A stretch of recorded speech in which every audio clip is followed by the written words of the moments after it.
কেছটোৰ তদন্ত প্ৰায় আমি চূড়ান্ত পৰ্যায়তো আহি পাইছোঁ।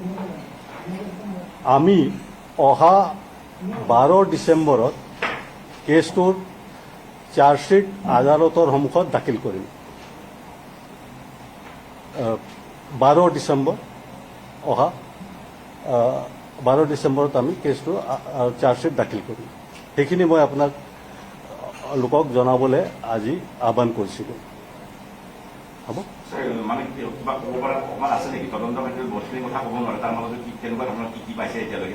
এই মুহূৰ্তত মই এইখিনিয়ে ক'ম যে তদন্ত আমাৰ প্ৰায় সম্পূৰ্ণ হোৱাৰ দিশত আৰু চাৰ্জশ্বিট আমি যিটো মই ইতিমধ্যে ক'লোঁ 12 ডিচেম্বৰত আমি আদালতত দাখিল কৰিম। বাকী সবিশেষ আমি আদালতত যেতিয়া চাৰ্জশ্বিট দিম তাত গোটেইখিনি তথ্য থাকিব। আপোনালোকে জানে যে আমি 7জন মানুহক এৰেষ্ট কৰিছিলোঁ আৰু সাক্ষী হিচাপে আমি এতিয়ালৈকে 300ৰো অধিক মানুহৰ সাক্ষ্য গ্ৰহণ কৰিছোঁ। চাৰ্জশ্বিট বৰ্তমান এখনেই দিয়া হ'ব। 18/2025 কেছটোত চাৰ্জশ্বিট দাখিল কৰা হ'ব।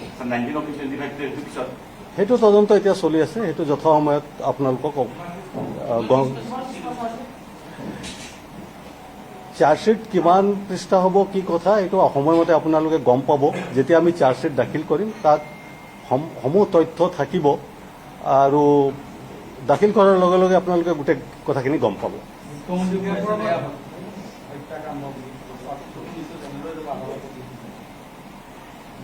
যেতিয়া আমি আপোনালোকে কেইদিনমান অপেক্ষা কৰক। চাৰ্জশ্বিট যেতিয়া আমি দাখিল কৰিম তাত গোটেই সকলো বস্তু থাকিব।